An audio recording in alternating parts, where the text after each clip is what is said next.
buenas tardes, hermanos. Tengan un buen domingo. Sea este un tiempo especial para cada uno de nosotros. Estar juntos y intentando escuchar una vez más la palabra de Dios. Confiando de que están bien en su salud. Orando por aquellos que están en alguna situación que les puede generar algún riesgo. Orando por los que son mayores. Por los que trabajan en la salud, especialmente también. Los hermanos que están allí al frente, trabajando en diferentes hospitales, que están abocados a la tarea de tratar de frenar este coronavirus. Cada uno de nosotros confiamos estemos bien en nuestra salud y yendo hacia adelante también en la vida cristiana, sobre todas las cosas, con la misericordia de Dios. ¿Qué es el tema que estamos mirando? Acerca de la misericordia, cómo muestra Dios su misericordia y cómo el cristiano debe vivirla y practicar la misericordia. Algo que tal vez en el tiempo se ha ido perdiendo un poco en el cristianismo. Y las razones pueden ser muy variadas, pero hay muchos peligros que tal vez algunos de ellos no existían en el potencial que hoy existen en nuestra sociedad. Por lo tanto, el acercarnos demasiado a las personas puede ser algo que no nos guste demasiado hacer ahora. Cuestionarnos por qué tal persona está viviendo de tal manera, y en realidad la misericordia no tiene que ver con eso. No tiene que ver con eso. No importa la manera que ha vivido y porque como vive la consecuencia. Lo importante es que está sufriendo y que desde nuestro corazón, como de Cristo hacia nosotros, la misericordia tiene que ir hacia el que padece, hacia el que sufre. Nosotros lo que estuvimos mirando el domingo anterior fue en ese pensamiento de los, recuerdan, fariseos, religiosos, ellos reprochando al Señor Jesucristo, diciéndole, ¿por qué vuestro maestro está con publicanos y pecadores? No cambió en nada a Jesús estar con ellos, no afectó su naturaleza, no lo hace. Y debería llegar el punto en que a nosotros tampoco nos afecte en nada, en el sentido de cambiar nuestra conducta, nuestra vida, porque nos hemos acercado a los pecadores. Si lo cambiara, debería ser porque tenemos más misericordia hacia las personas. Hay muchísimos ejemplos de esto, muchísimos ejemplos de cristianos que abandonaron, dejaron su comodidad, porque el corazón realmente quemaba, porque había gente sufriendo en algún lugar y querían ellos ir a dar una mano, pero muy especialmente porque el Evangelio era absolutamente necesario. Así que confiemos en Dios, estemos firmes. Si Dios nos ha dado misericordia, lo ha entregado a nuestro corazón, ¿por qué nosotros no mirar al que sufre como alguien a quien podemos ayudar? Debe ser una causa cristiana, debería serlo. Así que no temamos, seamos obedientes, juntos con la obediencia de hablar de Cristo y de ayudar en otras maneras a aquellos que sufren. El cristiano también debería crecer en eso, amar más, tener una mejor visión de las almas y una mejor visión del servicio a su Dios. Lo que quisiéramos ver en esta tarde es que la condición humana no opaca el poder transformador de Dios. Su poder es el mismo. Su poder es el mismo. Él ha salvado siempre, siempre. Fíjense ustedes en la historia cuál fue la peor época que ustedes consideren que haya sido en la humanidad. Y Dios salvó. Dios salvó. Al sufriente Lot, allí en su permanencia en aquella sociedad pervertida de Sodoma y Gomorra. Dios los toma, Dios los saca, Dios los salva. ¿Estamos en una situación similar? En muchísimos aspectos sí. ¿No va a salvar Dios? ¿No va a tener misericordia? Creo que sí, que eso es lo que nos enseña la palabra de Dios. Miremos una vez más en Mateo capítulo 9 y vamos a ir al versículo 12. Otra vez, haciendo un poquito de memoria, los fariseos dijeron, versículo 11, a los discípulos, ¿por qué come vuestro maestro con los publicanos y pecadores? Ese reproche hipócrita de los fariseos, reproche religioso, nada más. Y al oír esto Jesús les dijo, los sanos no tienen necesidad de médico, sino los enfermos. Los enfermos. Tenemos algunos hermanos que trabajan en la salud.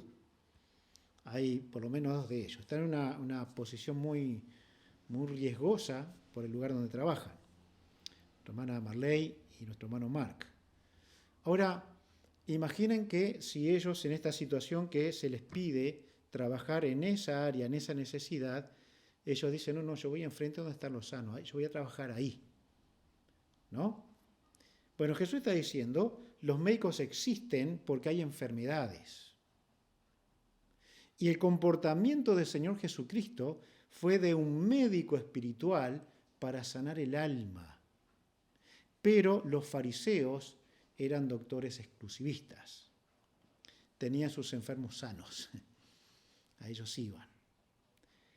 Y por supuesto que estaría hasta de más decirlo. Ellos estaban terriblemente enfermos espiritualmente y necesitaban ser curados por el Señor Jesucristo también, al igual que los publicanos, los pecadores. Vamos a orar y vamos a observar entonces este tema de la tarde. Gracias, Padre.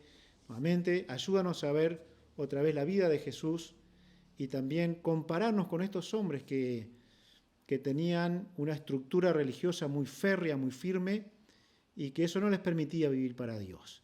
Ayúdanos a nosotros a romper cualquier cascarón, protección de religiosidad que haya en nosotros, para vivir la vida cristiana, para vivirla entendiendo, sabiendo y creyendo que Dios tiene un poder transformador en el Evangelio, en Cristo Jesús. Ayúdanos a verlo así. Oramos para tu gloria, en el nombre de Jesús. Amén. Miremos entonces, este versículo 12 que hemos leído, es evidente que Jesús presenta su persona y su ministerio como lo que va a sanar a los pecadores, a esto que se estaban acusando. Publicanos, pecadores, que estaban reunidos en un grupo, pareciera no pequeño, y Jesús en medio allí. Jesús en medio. Bueno, estaba en el lugar exacto, el lugar correcto. Era donde él iba a esparcir su mensaje y donde él iba a dar a conocer su obra personal a través de su cuerpo en la muerte en la cruz del Calvario. Pero el reproche es tan imprudente y tan violento que Jesús responde, yo estoy aquí porque vine a sanar espiritualmente. Y cuando hay sanidad espiritual, algunos casos, no todo por supuesto, pero algunos casos incluso tienen sanidad física. Y esto no es un misterio, no es llevarnos a un extremo de las doctrinas actuales. No. Si una persona tenía el vicio del cigarro, el vicio de tomar, le va a afectar positivamente. En algunos casos lo va a sanar, va a dejar ese vicio. Si las personas tienen la habilidad, entre comillas, de invertir todo su dinero en apuestas, en esto, en lo otro, hay muchos casos de estos así, si la persona se sana espiritualmente, lo que va a ocurrir es que se va a sanar económicamente, porque no va a malgastar su dinero que Dios se lo está dando para administrarlo de una forma correcta. Y podríamos ir por áreas y áreas y áreas de la vida emocional, la vida sentimental. Cuando una persona es salvada por Cristo, sana su alma, pero sus emociones, sus sentimientos pasan a tener un control que comienzan a ser sanados por Dios, por alguna cosa que ocurrió en su pasado, por algún maltrato, también por alguna situación amorosa que se perdió en el tiempo. Dios va a sanar, porque Dios le salvó y va a sanar esas heridas también. Y podríamos ir a través de las experiencias de la vida de las personas en muchísimas maneras. Así que el Señor Jesucristo vino a salvar a pecadores, como médico a sanar enfermos, a sanar el alma. Esto es lo que vino a hacer. No hay reproche alguno para eso. Los religiosos tienen reproches. Ahora bien, mirémonos a nosotros. Si un predicador duda de su mensaje, es mejor no darlo.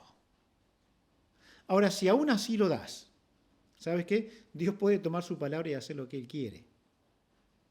Él usó a un asno en el pasado, ¿no? ¿Se acuerdan? Con Balaam. Bueno, Dios puede hablar. Si ustedes no alaban, hablaba el Señor Jesucristo en la entrada triunfal, las piedras clamarían, dice. Yo no sé de qué forma, pero las piedras darían un testimonio de que este es el Mesías, este es el Salvador. Por lo tanto, el mensajero es importante, pero ¿saben qué? El mensaje tiene poder. Mejor darlo con todo el alma, con todo el corazón, con toda la convicción. Ahora, realmente si yo no creo que lo que estoy dando pueda afectar a alguien, bueno, podría hacer otra tarea y dejar de hacer esta. Debería dejar de hacerla. Miren lo que decía Pablo en Romanos 1:16. Él decía, no me avergüenzo del Evangelio porque es poder de Dios para la salvación. No me avergüenzo. Ahora, Pablo tendría personas que se burlaban de él. Sí, lo llevaron preso. Las cosas que le dirían los presos unos a otros, los guardias, acerca de su mensaje. Estás preso aquí por un mensaje, muchacho. Pero él no se avergonzaba. No se avergonzaba. Era el poder de Dios. En 2 Timoteo, capítulo 4. Miren cómo allí menciona el mismo Pablo dando consejo a Timoteo. Y miren cómo él lo presenta. Te encarezco delante de Dios y del Señor Jesucristo, que juzgará a los vivos y a los muertos en su manifestación y en su reino. Que prediques la palabra, que instes a tiempo y fuera de tiempo, redarguye, reprende, exhorta con toda paciencia y doctrina, porque vendrá tiempo cuando no sufrirán la sana doctrina, sino que teniendo comezón de oír, se amontonarán maestros conforme a sus propias concupiscencias, y apartarán de la verdad del oído, y se volverán a las fábulas. Pero tú sé sobrio en todo, soporta las aflicciones, haz la obra de evangelista, cumple tu ministerio. Ahora, imaginen ustedes que Pablo, pronto para morir, le dijera, mira, Timoteo, no creo nada de lo que te mando a hacer, pero tenés que hacerlo. Yo no creo en esto. No creo, simplemente no creo. Es imposible que esto ocurriera. Así que la convicción firme que tenía Pablo es, Timoteo, no te diría esto si no creo que la palabra tiene poder transformador. El que no cree esto es un religioso. No tiene una vista clara acerca de lo que es la palabra de Dios.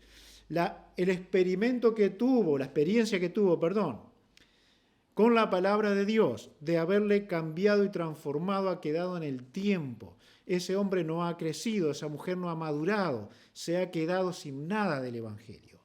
Y aún dudaría que sea salvo. Porque el que creyó en el Evangelio y experimentó el Evangelio en su alma, lo va a dar porque cree que puede transformar a otras personas. Un religioso no cree así. Un religioso no cree así. Miren a ese sentado entre la gente, entre los pecadores. Pero ¿qué puede hacer un creyente si no estar entre pecadores para darles el Evangelio? ¿Qué haría Jesús si no es, así como lo hizo, estar entre los pecadores? Si usted no cree que los niños pueden ser salvos, no les hable. Hay personas que no creen que los niños pueden llegar a ser salvos, que tienen que tener cierta edad para convertirse. Pero ¿dónde lo comprobamos en la Escritura? Ahora, tenemos clases de niños de muy chiquitos, todas las iglesias. ¿Para qué? Si no creyera que se pueden salvar. No gastemos tiempo en ellos. No usemos tiempo y dinero para evangelizarlos. Ahora, si creemos que ellos pueden ser salvos, hay que darles el Evangelio. Hay que darles el Evangelio. Para el religioso hay cierto tipo de personas que jamás se entregarán a Jesús. Jamás van a ser salvos. No se van a convertir. El religioso se hace Dios y juez de las almas. Aquel se va a convertir, aquel no. Aquel es bueno, aquel es malo. Cuando la Biblia nos enseña que todos tienen la misma necesidad. Y es hablarle del mismo Cristo, del mismo Salvador. Ahora escuchen esto. Si estos fariseos, estos de Mateo 9, versículo 11. Los que dijeron, ¿por qué tu maestro come con pecadores, publicanos y pecadores? Si ellos hoy mismo tienen conciencia de este pasaje, de lo que dijeron, que es muy probable que lo tengan, allí en su lugar eterno estarían ahora diciendo, nunca creí que esos publicanos llegaran a ser salvos. Nunca creí que ese Leví y ese grupo de almas saliera algo bueno de ellos. No creí, por eso condené a Jesús.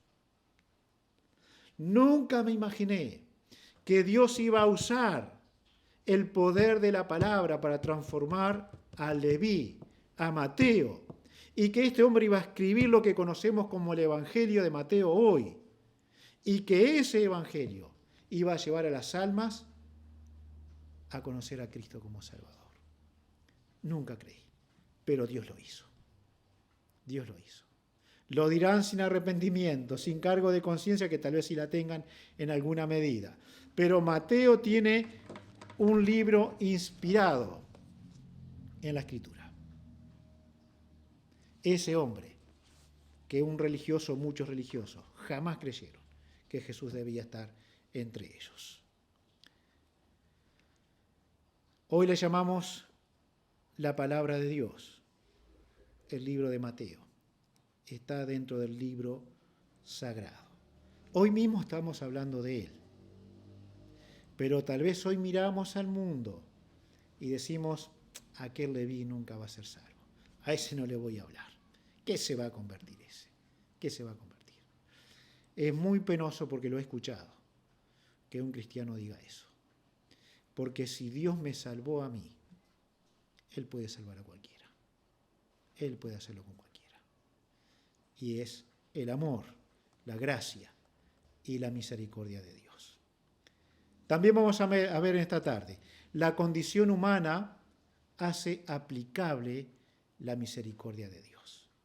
Aquí mismo en el versículo 13, Mateo 9, versículo 13, dice, id pues y aprended lo que significa misericordia quiero y no sacrificio, porque no he venido a llamar a justos, sino a pecadores al arrepentimiento.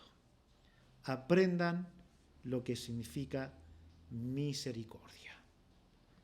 La misericordia de Dios justamente es aplicable a la condición del ser humano, porque cada ser humano es despreciable por su condición, es condenable por su pecado, por su condición pecaminosa. Ahora, justamente eso es lo que hace que Dios aplique la misericordia. Si el hombre no fuera culpable, si no sufriera por su pecado, si no se arrepintiera de su pecado, no hay misericordia. Pero como esto ocurre, aunque los casos son los menos, Dios aplica misericordia. Y esto es exactamente lo que significa beneficiar a alguien quitándole del castigo que se merece. ¿Creen ustedes que Mateo merecía ir al cielo? Estamos de acuerdo que no. ¿Pero qué hizo Dios? Aplicó la misericordia en Mateo. ¿Creen ustedes que los fariseos merecían ir al cielo? No. Pero como no hubo arrepentimiento, no hubo confesión, no hubo dolor, sufrimiento por el pecado, entonces no hubo misericordia al no recibir a Jesús como Salvador. No le dio lo que merecía. Toma a un pecador sufriente, viviendo las consecuencias de su mal. Debía seguir así, debía morir así, debía ser condenado así, pero Jesús lo evitó. Y Él le llama a la salvación, le llama a ser salvo. Miren la actitud de un religioso. Vamos a Mateo, pero un poco más adelante, capítulo 23. La actitud que Jesús condena en este pasaje que hemos estado en él en algún momento también. Miren qué actitud tiene el religioso. Versículo 13. Mas hay de vosotros, escribas y fariseos hipócritas, porque cerráis el reino de los cielos delante de los hombres, pues ni entráis vosotros, ni dejáis entrar a los que están entrando. Bueno, no entro ni salgo, estoy acá, soy un tapón, pero nadie pasa para este lado. La falsedad del religioso condena a todo aquel que toma su doctrina. No entra, pero tampoco deja entrar. El versículo 15, aquí mismo. Ay de vosotros, escribas y fariseos hipócritas, porque recorréis mar y tierra para ser un prosélito, un seguidor. Y una vez hecho, lo hacéis dos veces más, hijo del infierno que vosotros. Y era por toda, recuerdan aquella carga terrible que ponían sobre las personas, esclavizaban a las personas y las personas quedaban en esa religión y Dios les condenaba, porque no es la religión ni las prácticas religiosas lo que salva. Así que Dios nos muestra algo. Si volvemos otra vez a Mateo capítulo 9, donde nos muestra allí que la misericordia aplicada hace nula o destruye la religiosidad. La misericordia aplicada hace nula o destruye la religiosidad. Otra vez, 9:13, porque estas personas estaban muy seguras de su religión, pero Jesús les dice, lo hemos leído ya, y pues si aprended lo que significa misericordia quiero y no sacrificio, porque no he venido a llamar a justos, sino a pecadores al arrepentimiento. El arrepentido va a venir a Jesús y Jesús le va a recibir.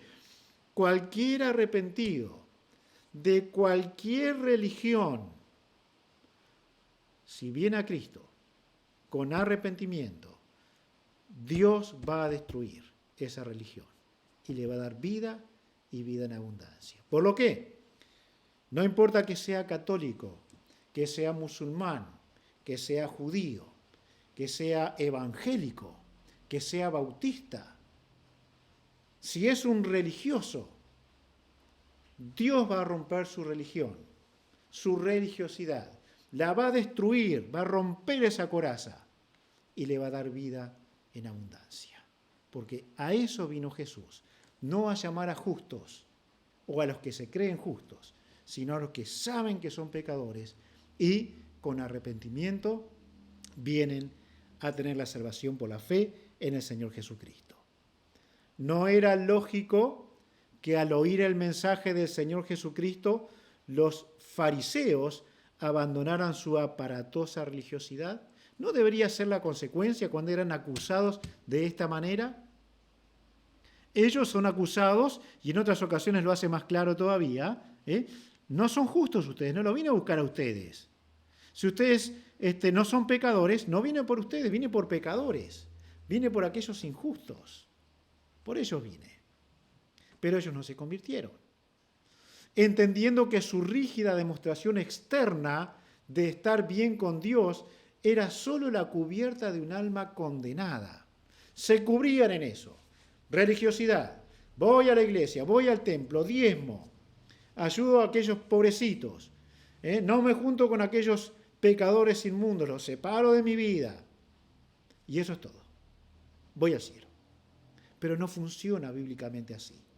Arrepentimiento, confesión de pecados, es lo que el alma necesita para venir a conocer la verdadera religión, la verdadera vida cristiana, la vida bíblica, la vida en abundancia.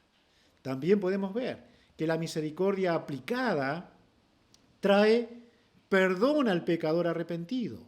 El mismo versículo 13 al final dice, sino a pecadores al arrepentimiento. En un sentido, basta ya de que debo hacer y que no debo hacer. Los fariseos tenían una lista de una cantidad de cientos de pecados que no podían hacer y una cantidad de cientos de actitudes, de hechos que ellos sí debían hacer. Así que lo que hacían ellos era tratar de cumplir esas dos tablas, una positiva, otra negativa, y tratar de vivir derecho en eso, y eso era lo que le llevaría a la presencia de Dios. Pero nada más equivocado. Porque el repaso de estas listas iba a ser que todo lo que no debía hacer lo hacía, y todo lo que debía hacer no lo hacía. Y Pablo tenía esa lucha también en su ser, porque estaba rígido bajo la ley. Y entonces él decía, lo que quiero hacer no lo hago. Porque había una lucha hasta que Cristo vino y él exclama, más gracias doy a Dios por Jesucristo. Porque él trajo solución a mi religiosidad. Él rompió mi religiosidad y me trajo a una vida espiritual, como lo dice la palabra en Juan capítulo 4. Adoradores que le adoren en espíritu y en verdad. La religiosidad. Aquellos que buscarán y buscarán y buscarán a través de sus hechos religiosos estar bien con Dios, pero solo una cáscara de que se está muy, muy mal con Dios, muy mal con Dios. Los hijos de Dios debemos pensar en estas cosas. Ya basta de aquello que debo hacer y lo que no debo hacer. Un hermano en Cristo, hace unos cuantos años atrás, nos contaba lo siguiente. Él tenía con su hermano, se habían convertido los dos, tenían una competencia de saber versículos. Entonces se sentaban uno frente al otro y empezaban. Un versículo, otro versículo, un versículo, otro versículo, uno y otro. Y era impresionante la cantidad de versículos que sabían. Pero ellos habían propuesto una meta también. Especialmente uno de ellos que recuerdo que me habló directamente de eso. Él decía, voy a escribir todos los días mis pecados y voy a tratar de solucionarlos. Entonces cada día anotaba el pecado que cometía. Por supuesto, seguramente mientras lo anotaba pedía perdón al Señor. Pero un día dijo, no puedo más. Los anoto y veo que fallo. Así que decidió, seguramente, descansar en la gracia de Dios, el perdón de Dios, antes que imponerse una cantidad enorme de sí y de no, que en ambos iba a fracasar. Así que optó por abandonar la lista y vivir una vida en Cristo, y cuando el Espíritu Santo le acusaba de pecado, entonces acudir a Dios y confesar a Dios y seguir su vida cristiana. Todavía es un precioso hermano y recto hermano en el Señor.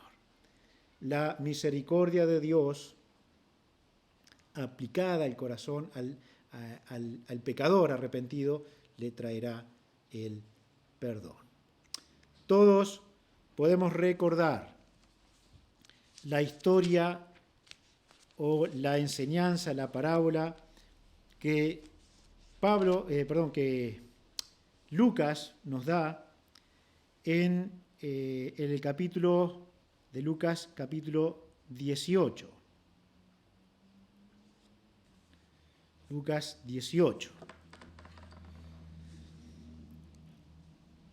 Un poquito de historia para que podamos recordarlo. Es en el versículo 9 en adelante, la parábola del fariseo otra vez y el publicano otra vez. La historia dice que estos dos hombres fueron a orar frente al templo. Y yo en mi imaginación siempre pienso en estas personas una al lado de la otra, tal vez en la entrada, uno frente a cada columna, en alguna medida los dos impactados por aquel templo, podían verse uno al otro, al menos uno podía ver al otro, y las situaciones eran tan distintas que vale la pena mirar la vida de un religioso en contraste con la vida de un arrepentido. Dice el versículo 10, 2 hombres subieron al templo a orar. Uno era fariseo y el otro publicano. El fariseo, puesto en pie, oraba consigo mismo de esta manera: Dios, te doy gracias, porque no soy como los otros hombres, ladrones, injustos, adúlteros, ni aun como este publicano. Ayuno 2 veces a la semana, doy diezmos de todo lo que gano.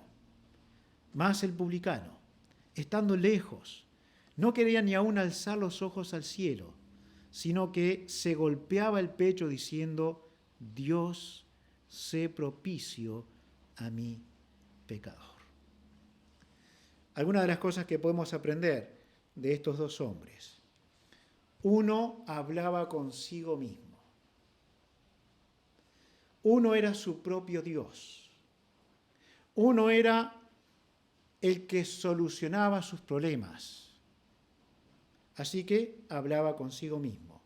El otro trataba de hablar con Dios. Y conforme al escrito, estaba un poco más distante. Así que yo voy allí al pie, donde puedo tocar lo religioso. Pero quien teme a Dios ni siquiera querrá tocar sus contornos, como cuando Dios habló en el monte y salía fuego y humo, y quien tocara el monte moriría. Uno hablaba consigo mismo y el otro buscaba la comunión con Dios, la relación con Dios. Uno hablaba de sí mismo, ponderaba su propia persona, porque yo no soy un adúltero, no soy como no soy uno que roba, injusto, adúltero. No soy ese tipo de persona. Pero el otro solo podía golpear su pecho porque la culpa estaba instalada en su corazón. Él era culpable. Así que este fariseo decía: el culpable es ese, es aquel, es aquel, es aquel. Yo no. Religioso, el que tiene vida en Cristo golpeará su pecho de culpa por el pecado. Uno de ellos hablaba de sus obras: ayuno, doy diezmos. Hablaba de sí mismo. Pero el otro solo podía decir: sé propicio a mí, que soy pecador. Ten misericordia de mí. Mírame. Perdóname, porque soy pecador. Había dos personas completamente distintas, pero es evidente que uno era religioso. Uno era religioso. Y el versículo 14 Jesús concluye: os digo que éste descendió a su casa justificado, y habla del publicano, antes que el otro. Porque cualquiera que se enaltece será humillado, y el que se humilla será enaltecido. Entonces, ¿qué está diciendo aquí el Señor Jesucristo? El religioso solo levanta su persona. El religioso solo quiere que su nombre sea exaltado. Pero el verdadero creyente va a humillar su alma para que Cristo sea notorio en su ser, para tener justicia que viene de Dios, rectitud que viene de Dios, y no la que él pueda lograr como sí lo hace el religioso. Una cosa más que quisiera ver con ustedes, y vamos a ir cerrando. En el capítulo 15 de Lucas está también esa historia del Señor Jesucristo de lo que conocemos como el hijo pródigo. Y vamos a mirar en el versículo 17, cuando ya este muchacho malgastó todo lo que tenía, ya no tenía nada a qué aferrarse, ni patrón, ni alimento, ni amigos, ni nadie que le diera una mano. Dice el 17, y volviendo en sí dijo: ¿cuántos jornaleros en casa de mi padre tienen abundancia de pan, y yo aquí perezco de hambre? Me levantaré e iré a mi padre y le diré: Padre, he pecado contra el cielo y contra ti, ya no soy digno de ser llamado tu hijo, hazme como uno de tus jornaleros. Y levantándose, vino a su padre, y cuando aún estaba lejos, lo vio su padre, y fue movido a misericordia, y corrió y se echó sobre su cuello y le besó. ¿En qué termina esta historia? En un muchacho que tiene un verdadero arrepentimiento, y en un padre que no conocía toda la historia, que no sabía qué es lo que había hecho este hijo. Entendió que lo había malgastado todo, seguramente por la condición a la que venía. Pero cuando le vio como buen padre, tuvo misericordia de él. Y fue y se echó a su cuello y lloró con él. Y le aceptó nuevamente en su casa como un hijo. La vida de ese muchacho fue transformada de ser un pordiosero a ser un príncipe, con las mejores ropas, porque era hijo de su padre. Nosotros somos hijos de Dios, y un hijo de Dios debería intentar y trabajar para tener una buena vida cristiana. El asociarse con los pecadores no nos va a hacer daño. Nos va a hacer daño el pecado si lo compartimos. Pero tenemos que buscar estar entre ellos. Porque si Cristo vino a dar su vida para salvar a los pecadores, entonces entre los pecadores habrá que estar. Dios hace que esa misericordia rompa la religiosidad que podamos tener. Y Dios en su misericordia hace que, como hemos mirado aquí, el que se arrepiente la va a recibir, va a tener la misericordia de Dios.